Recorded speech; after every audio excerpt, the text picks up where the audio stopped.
코스피 지수가 2,520선까지 밀리면서 지난 한 달 상승분 모두 반납했습니다. 코스닥 지수도 900선을 이탈했는데요. 외국인과 기관, 양시장에서 5천억가량 팔아치우며 하락세를 주도했습니다. 국내 시장 변곡점에 들어선 것인지 우리 시장 앞으로 어떻게 흘러갈 것인지 이야기 나눠보겠습니다. 이상엽 레몬 리서치 이사님 모셨습니다. 어서 오십시오, 이사님. 네, 안녕하세요. 네, 안녕하세요.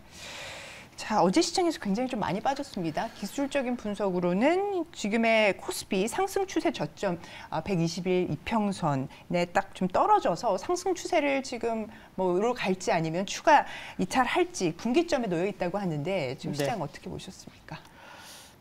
앞에서도 이제 말씀해 주셨지만 어제 하락 종목수가 많았었죠. 네. 2,100개, 2,200개도 좀 넘었었고 이제 8월 2일부터 외국인과 기관의 좀 코스피 수급이 좀 꼬인 부분이 있는데 그 이유가 이제 미국에서의 추가 국채 발행 이슈랑 또 이제 피치의 그 국가 미국 신용 등급 하락이었죠. 그래서 그 부분이 이제 좀 해결돼야 되는데 계속해서 이어지다 보니까 투심은 좀 제한적이고 또 이제 뭐 주도주도 없고 하다 보니까 계속해서 좀 하락이 이어지고 있는데 좀 신용 잔고도 여전히 많습니다. 그래서 뭐 하반기에는 뭐 EPS가 좀 올라갈 거고 그렇다고 하면은 이제 이번에 상승파가 시작이 된다면은 2,700 넘어가는 흐름이 나올 텐데 그 스타트를 끊기에는 신용잔고가 많은 거 좀 부담되는 것 같습니다. 네네, 신용잔고에 대한 말씀을 좀 해주셨고 반도체가 영 힘을 못 쓰고 있습니다. 지금 반도체주에 대한 대응 전략은 좀 어떻게 세워보면 좋을까요? 네, 반도체 주가 흐름을 보면은 뭐 전혀 좀 기대감이 없는 것처럼 보이기도 하지만 좀 회복이 지연되고 있다라는 표현을 쓰는 게 맞는 것 같아요.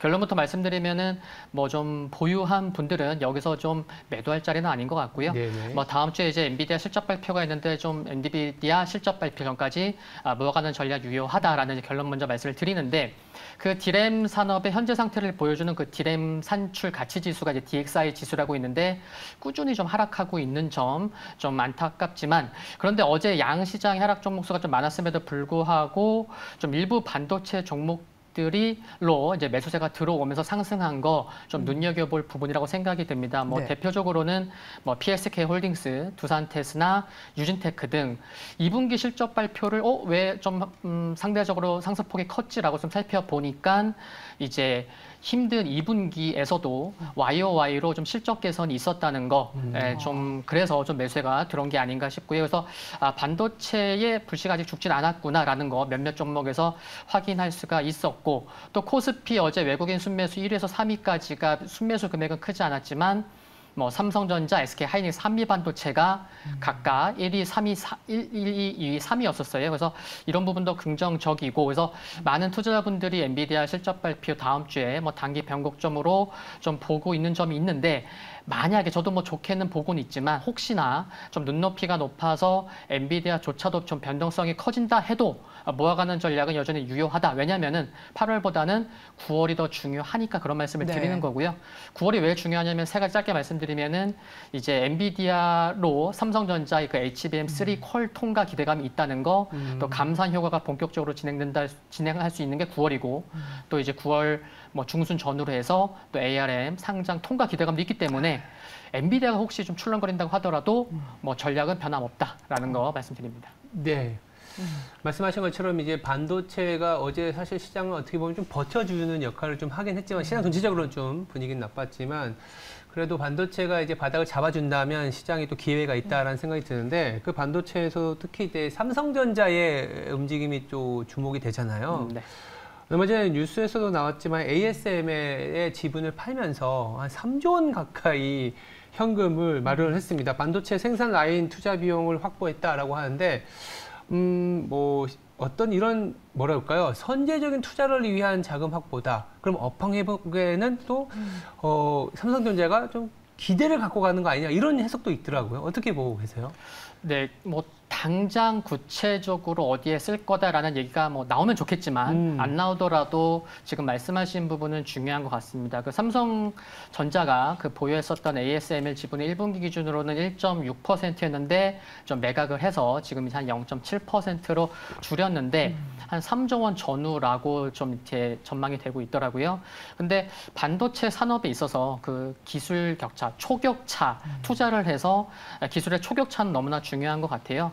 과거에도 그렇고 AI로 촉발된 지금 반도체 사이클이 나타나는 지금도 그렇고 그 작년 6월만 생각해 보더라도 삼성전자가 TSMC보다 이제 3나노 공정 양산을 먼저 시작을 할 수가 있었던 게 작년 6월에 세계 최초로 개발한 그 3나노 그 게이트 올 어라운드 GAA 공정인데 네. 이 공정을 개발하기까지 계획을 수립하고 이렇게 좀 추진했던 게 연구 개발 시작한 게 무려 2003년이었다고 합니다. 그래서 거의 한 20년 전이었고요. 네. 그렇다고 하면은 반도체 투자, 뭐 연구 개발 등은 호황 불황을 논할 건 아니다. 그래서 힘들 때 오히려 투자를 적극적으로 하는 게 굉장히 중요한 부분이다라는 거 생각해 볼 수 있을 것 같고 삼성전자가 상반기에 그래서 반도체 투자한 금액이 한 25조 한 3천억 원 정도 된다고 해요. 네. 대규모 적자를 보였음에도 불구하고 이와 같은 대규모 투자를 했다는 거는 삼성전자가 가고자 하는 방향을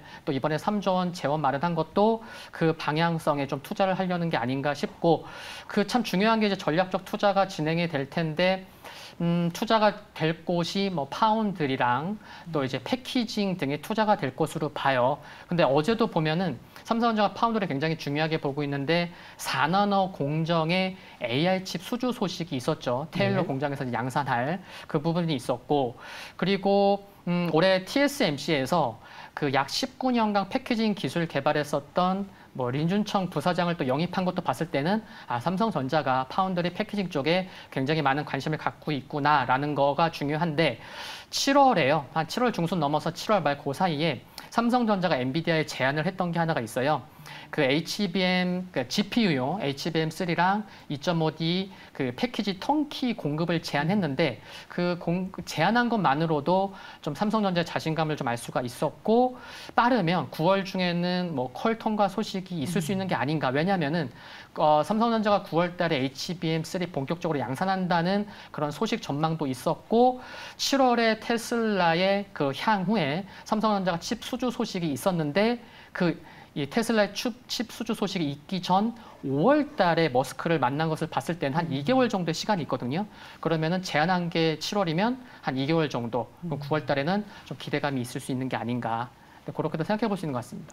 네, 반도체 섹터에서 특히나 기대가 되는 9월이라고 말씀을 좀 주셨습니다. 네. 사실 반도체 2차 전지 지금 좀 주춤하면서 쉬어가고 있는데 매크로에 좀 덜 민감하고 개별 경쟁력이 있는 중소형주들의 오히려 퍼포먼스가 더 좋았던 것 같습니다. 뭐 보면 바이오라든지 아니면 화장품주들 수급이 좀 이동하는 것을 우리가 확인할 수 있었는데 이사님께서 보시는 중소형주 좀 유망한 종목들이 있으신가요? 섹터나. 네, 몇몇 섹터 있는데 뭐 네. 종목도 있고요. 네. 뭐 한 두 가지 정도 말씀을 드리면은 첫 번째가 이제 바이오인 것 같아요. 올해가 이제 특히 더 참 수급이 중요하구나라는 것을 뭐 절실히 알 수 있는 한 해인 것 같은데 오늘 드디어 이제 두 번째 바이오 액티브 ETF 펀드가 상장이 됩니다. 지금 현재 액티브 ETF가 상장된 게 한 150여 개가 되는데 네. 그동안 바이오 액티브 ETF 펀드는 없었습니다. 근데 지난 8월 3일 날 바이오 액티브 ETF 펀드가 상장이 됐고 순자산으로는 어제자로 좀 확인해 보니까 700억을 좀 순자산이 넘어섰더라고요. 그렇다고 하면은 바이오의 변동성 크고 이런저런 좀 이슈가 있을 수 있는데 ETF로 좀 꾸준히 좀 이렇게 수급이 좀 유입되고 있는 게 아닌가라는 생각이 드는데 오늘 드디어 이제 바이오 액티브 ETF 펀드가 상장이 된다는 거 수급에서 긍정적일 수 있다고 생각이 들고요. 그리고 이제 바이오 관심을 가질 만한 섹터가 굉장히 많은 것도 긍정적인 것 같습니다. 뭐 비만, 당뇨, AI 신약 개발, AI 의료. 그래서 8월 이번 달 말에는 또 의료기기 소부장 ETF도 상장된다는 거 중요해서 수급 때문에도 바이오 좀 관심 있게 보고 있구나라는 말씀 드리겠고 두 번째는 의료 업종인데 지수보다 상대적으로 좋은 모습을 보이는 종목군들이 꽤 있습니다. 뭐 감성 코퍼레이션, 영업무역, 한세실업 등이 있는데 지금 패션 업계가 이중 마케팅을 하고 있다고 해요. 그래서 봄, 여름 이제 재고가 남은 거를 또 이제 정리하고 있는 뭐 클리어런스, 또 이제 가을과 겨울에 이제 미리 앞당겨서 좀 할인 판매하는 역시즌, 이 두 개의 그 마케팅이 진행되고 있는데 한국뿐만이 아니고 미국의 의류 재고가 좀 이제 감소 추세하는 중이라서 지금이 변곡점이 아닌가 하는 생각을 할 수 있다는 점 중요한 것 같고요. 그래서 각각 섹터에서 하나씩 좀 관심 좀 말씀드리면은 바이오 쪽에서는 알테오젠입니다. 시가총액 2조 원 넘고 기술력 굉장히 높죠. 그래서 이번에 바이오의 그 실적이 안 좋은 기업들도 굉장히 많은데 2분기 영업이익이 무려 194억 원을 기록을 했습니다. 그래서 그동안 기술 수출했던 것에 따른 마일스톤 이제 수령이 있기 때문에 실적이 좋았고 뭐 ADC 유방암 신약 개발 계획도 갖고 있고요. 그리고 이제 의류 쪽에서는 한세실업인데 2분기 영업이익이 컨센을 상회했다는 거, 향후에도 수익성 기대감이 있어서 이 두 종목 말씀드립니다. 네.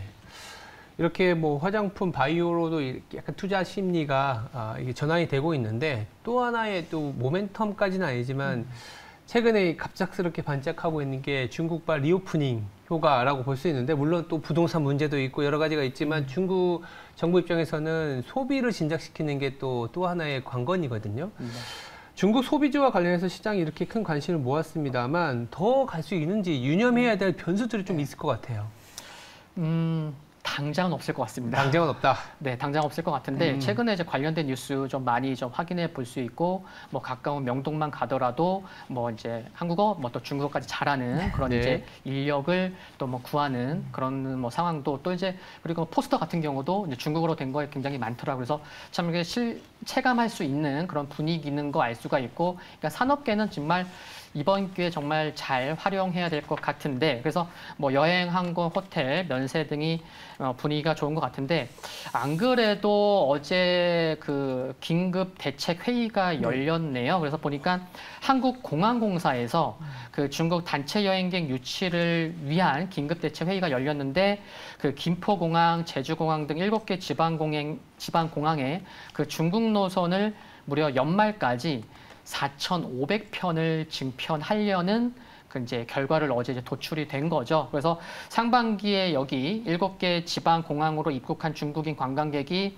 한 12만 5천 명이 되는데 어제 긴급대책 회의를 한 거는 그래 하반기에는 한 72만 명을 예상하다 보니까 증편했구나라는 거 중요한 것 같고요.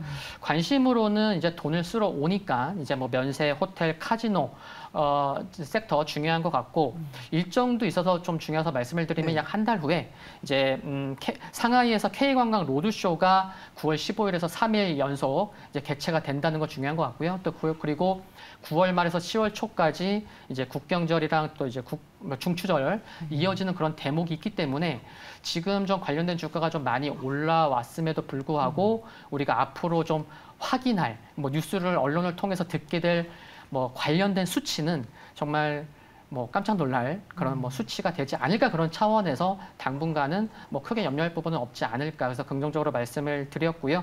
그리고 화장품도 굉장히 중요한 것 같습니다. 최근에 글로벌 트렌드가 뭐냐면은 뭐 이제 뭐 대형 브랜드라기보다는 인디 브랜드나 중소형 브랜드가 증가를 하고 있죠. 그러다 보니까 그렇다고 하면은 자연스럽게 기술력이 높은 화장품 ODM 기업이 주목해야 되겠다. 그쪽으로 수요가 있으니까 또 생산을 많이 해야 되니까요. 그래서 그 부분 중요한 것 같은데 그래서 최근 많이 상승한 ODM 업체들이 많지만 정상화되는 과정에 있다는 거, 또 플러스 알파까지 감안한다고 하면은 여전히 좀 꾸준한 관심이 필요한 게 아닌가 싶습니다.